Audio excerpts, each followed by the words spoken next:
A mochila Sagab, além de ter um design diferenciado, tem a proposta de ser uma mochila anti-furto. Então aqui na parte da frente nós não temos nenhum bolso e nenhuma abertura. A abertura dela é pela lateral, o zíper faz esse contorno todinho e ela abre dos dois lados. Ela tem essa alça de mão aqui em cima, as alças das costas com regulagem. Aqui atrás nós temos um bolso embutido.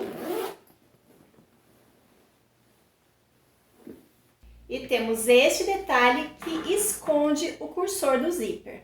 Então, para abrir a mochila, nós temos que puxar o cursor aqui por baixo.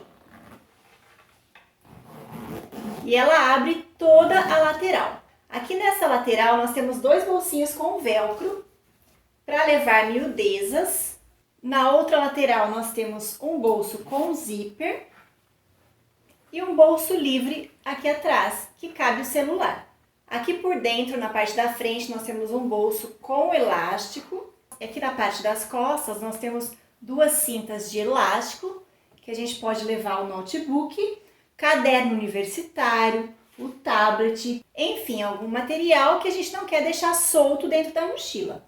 Eu coloquei aqui o meu notebook de 14 polegadas, coube tranquilamente e ainda sobrou espaço. Aqui no bolso da frente eu posso colocar a fonte do notebook, o carregador do celular, do tablet, e ainda sobra bastante espaço para colocar aqui todos os objetos pessoais.